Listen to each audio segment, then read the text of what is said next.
Toujours, on est au salon associatif. Avec nous, on est devant le stand de Médecins du Monde. On a là, Médecins du Monde, ils sont venus en renfort, en équipe de bénévoles. Voilà, ils sont là. Voilà, elles représentent, c'est-à-dire la diversité culturelle de Guyane. Et on va commencer avec Daphné. Daphné, bonjour. Bonjour. Qu'est-ce que vous faites au Médecins du Monde? À Médecins du Monde, on fait pas mal d'activités comme permanence sociale, comme des maraudes, comme prévention à la... On va commencer avec la permanence sociale. Est-ce que vous pouvez nous présenter c'est quoi la permanence? La permanence sociale, c'est ce qu'on fait au local. C'est assez cool des peuples autochtones. Ce sont les gens qui sont en situation précaritaire et qui ont difficulté à faire leur démarche au niveau de la sécurité sociale et qui ne savent pas comment remplir leur dossier.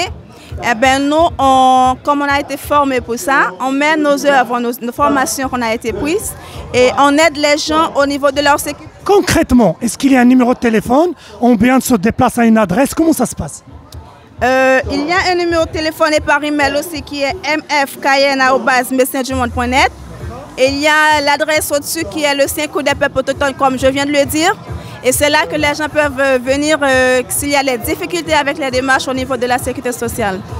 Et le jour, c'est le mercredi et le mardi. Ça dépend de la langue parlée parce qu'il y a certainement la barrière linguistique. Il faut savoir aussi, le mercredi, on ouvre de 8h jusqu'à midi. C'est le matin. Et c'est quoi comme, c'est-à-dire, si moi je viens, je suis allophone, je ne parle pas français. Quelles sont les langues qui sont disponibles sur place? La langue essentielle, comme on est en Guyane française, c'est la langue française. Mais par contre, il y a des bénévoles qui ne parlent pas seulement le français. Il y a arabe, il y a anglais, il y a espagnol, il y a le portugais, il y a des bénévoles qui parlent ces langues. Ça dépend de la personne qui parle. Oui, il y a des bénévoles au niveau de la langue qui peut exprimer et qui peut traduire pour nous les démarches au niveau de la personne qui... Merci beaucoup. Et on a avec nous aussi Juliette, qui est timide, qui va nous parler de Médecins du Monde. Comme vous pouvez vous constater, Médecins du Monde, c'est une association qui est là au niveau de santé en fait, pour aider les gens qui sont en situation précaire, qui n'ont pas accès à la sécu pour aller à l'hôpital et tout. Nous sommes là pour les aider, les orienter et tout. Ici, on parle avec... vous pouvez vous présenter? Moi, je suis Marceline, bénévole Médecins du Monde. Marceline, est-ce que vous pouvez nous parler des maraudes? La maraude à Médecins du Monde, c'est une activité d'aller vers les gens, rencontrer les gens. Exemple, les mardis et vendredis, on fait la maraude. Où ça?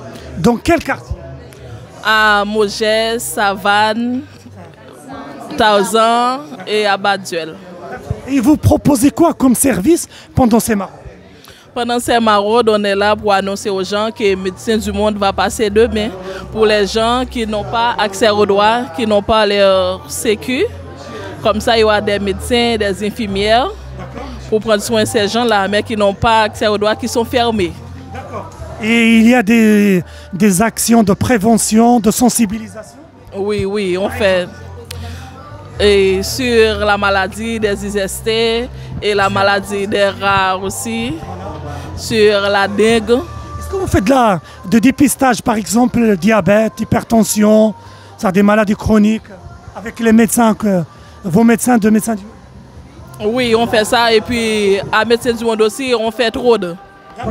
On fait TROD. TROD, c'est test rapide d'orientation diagnostique pour les personnes pour diagnostiquer des gens qui ont hépatite B, hépatite C et VIH.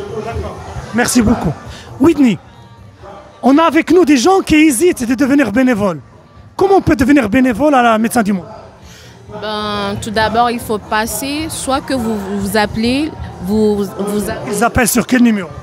On a ce numéro, on a le 05 94 28 36 77, ou soit vous passez dans le local directement pour faire votre inscription pour devenir bénévole à Médecins du Monde. Et vous, en tant que bénévole, quels sont les avantages d'être bénévole aux Médecins du Monde?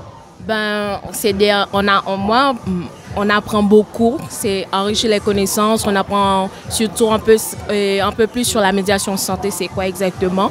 Donc on fait tous ces trucs-là, on fait les préventions, c'est comment d'aider les gens dans une situation précaire, d'aller vers les gens,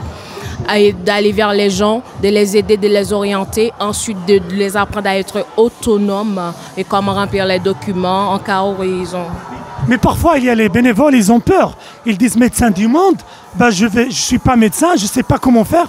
Est-ce que les bénévoles sont accompagnés? Oui, tous les bénévoles sont accompagnés par des médiateurs qualifiés en médecins du monde. Donc on ne sommes pas seuls. Nous sommes premièrement une famille, mais nous sommes une équipe de bénévoles et de médecins, infirmières et salariés. Merci beaucoup. Ici, on demande un dernier message voilà, pour les spectateurs qui viennent voir ce stand. Qu'est-ce que vous leur dites aujourd'hui pour les encourager à venir voir vos stands? Qu'est-ce qu'ils...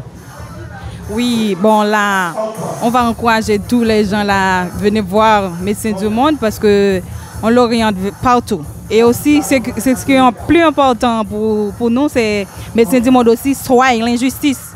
Tout ce qui a trait à harcèlement, soit moral, sexuel, harcèlement physique, psychologique, ben Médecins du Monde soigne l'injustice. D'accord? Ouais. D'accord. Bah, sur ce message qui est un message humanitaire, un message citoyen, un message de partage et de vivre ensemble, je vous souhaite bonne journée. Merci beaucoup. Voilà, un dernier message collectif pour nos médecins du monde. On est ensemble. On n'a rien entendu. On est ensemble. On soigne l'injustice. Merci beaucoup. Merci beaucoup.